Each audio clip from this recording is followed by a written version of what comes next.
Hey guys, Brian Fisher with Edge Fitness coming to you. Hopefully you're having a great day, and hopefully what we're going to talk about here for nutrition is going to help your day and your nutrition to get a little bit better. Nutrition is obviously one of our four pillars: movement, nutrition, recovery, and mindset. And it's a big one because there's so much information, misinformation, and we don't know where to go. And when you're trying to be healthier, trying to be fitter, and trying to reach your goals, whether it's performance, trying to lose some body fat, trying to get in shape, nutrition has to be a part of that. And it's kind of trying to find your way through that maze of what you should eat, what you shouldn't eat, what's good, what's bad. And it comes down to, well, the answer is it depends. Is it good or bad for you, for your goals, for where you are, where you're trying to go? And one of the ways that I've just had a chance to chat with clients lately, for some of them trying to make health changes and some of them trying to get back into performance after discovering some new health issues, or just trying to improve their performance as a whole, especially on endurance side. I get a chance to work with a lot of endurance athletes, and they're looking at trying to improve because this is getting into their season, or what would normally be their season. They're still able to get outdoors and still be competitive to some degree with themselves, with others, in a safe manner. But nutrition is a big part of that, because food is not just fuel for the body, it is also just a way of how we gather and how we get the nutrients that our body needs. And we want to try and help you find out what are the best nutrients that your body needs and the right amounts within those. And one of the ways that just chatting with these clients of, well, what should I eat? Should I eat these foods? Should I not eat these foods? How much of these foods? One of the best ways to answer some of those questions of, how much dairy should I have? Should I go gluten-free? Do I need to cut out soy and corn and sugar? And how far should I go down that? And oh man, if you tell me I can't have sugar, that ice cream or my favorite chocolate, I'm just gonna flip out and I'm not gonna do anything. Well, we want to find balance that helps you to keep your sanity within your nutrition. And that's where we come in to hopefully give you some strategies and walk through that process with you. One of the best ways that I think to do that is with an elimination diet. Maybe you've heard of some of these before. Whole30 is a really big one right now. We're doing a paleo challenge for a month, something like that, or a 21-day sugar detox, where you can even just take and look at different food sources of eliminating. Some of the most common ones, again, are corn, soy, sugar, wheat or gluten, okay, dairy. Those are all big ones, okay, big common ones for a lot of people. We did a paleo challenge here years ago for a whole month. Think it was February, so it was a little bit shorter, and we cut out those exact nutrients or foods.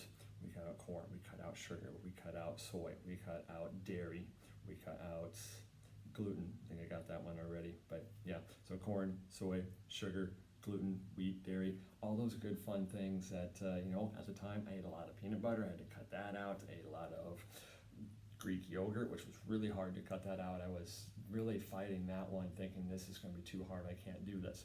Got into the challenge, and it actually wasn't as hard as I thought. Some people, the further into the processed, refined foods, typically they'll respond a little differently, where it is very difficult. And the first couple of weeks are almost like going through withdrawal, because that's exactly what you are doing. You're getting rid of some of those foods that your body's been having a chemical reaction or relationship with that it didn't really know what it was. And your body knows what a strawberry is. It can do something with that, but it doesn't know what something that is strawberry flavored that might have the same calories and gram for gram carbohydrates, but they're scientifically engineered. Your brain doesn't know what to do with that. So it's harder to regulate your hunger, satiety, and appetite cues. When we focus on whole, unprocessed foods, our body can respond metabolically and hormonally the way that it's meant to within there. So when we look at these elimination diets and cutting out a lot of that junk food or fake food for real whole food, Whole30, okay, you're able to see just what your body does with what it's supposed to be getting, and you can respond with the knowledge of, hey, okay, now I know how much. I have these, what we call functional boundaries within my nutrition. And going back to that paleo challenge that I went through, and others who went through it as well found great information with it too, of knowing, should I go gluten-free or not? I found out that for me, gluten does affect me. My wife went through a similar challenge, and she found that gluten doesn't affect her as much, so she can have more, so she can make choices based on what her body tolerates and needs and what her goals are. And I can find ways to say, all right, you know what, if you're going to have a sandwich with a good quality bread, I'm going to go with my lettuce wraps, and that's a habit of mine right now. saying you have to do that, but that helps you to make those choices of, do I need to completely avoid this? Or can I have it in small amounts? Or no, I'm perfectly fine, I can have it, but make good choices within it, within the whole unprocessed foods, with good portion sizes, eating mindfully and until satisfied. When I was trying to, the Greek yogurt that I said I might flip out on without getting in my peanut butter, didn't really miss it all that much, and came to find out that, I felt a lot better.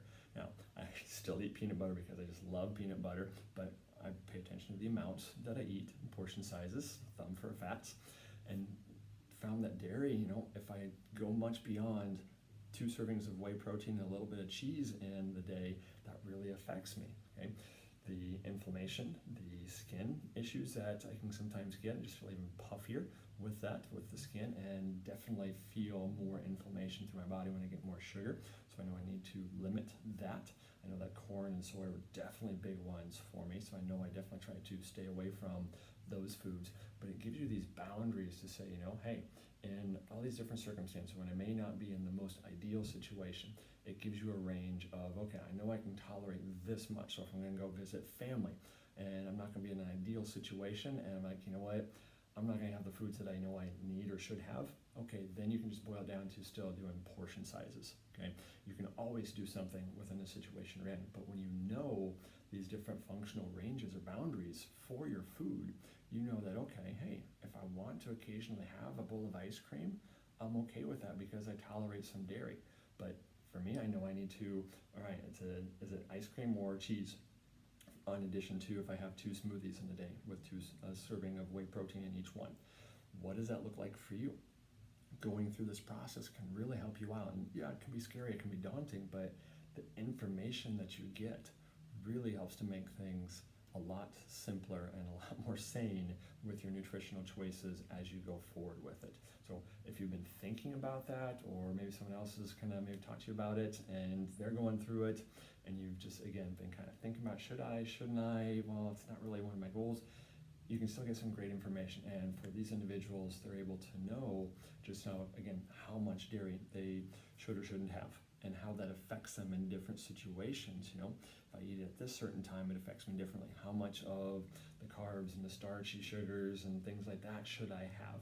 Well, if it affects you more, you need to dial it down. If it doesn't, well, then we just put it in there appropriately within our portion sizes and nutrient timing, all that good fun stuff that we help you with as well. But going through that elimination diet, finding those functional boundaries for your nutrition makes a huge, huge difference, and it can be a real lifesaver in a lot of different situations to know what that range is for you, and to know where you can go with your choices, and have that peace of mind of answering those questions of, well, what should you have, what shouldn't you have, and how much of it and when. So hopefully this is a little bit of helpful rant for you guys here, and you can take and use some of this. And if you need some help with it, we would love to help you go through that process with it. So just let us know. You can message us here or go onto our website, hit us up on Facebook, Edge Fitness, and we'd love to help you. And another way we can help you is make sure you subscribe and share to these videos, so that way you and your friends and family can keep up on these tips and others that we'll have coming at you each day. So we'll see you guys next time.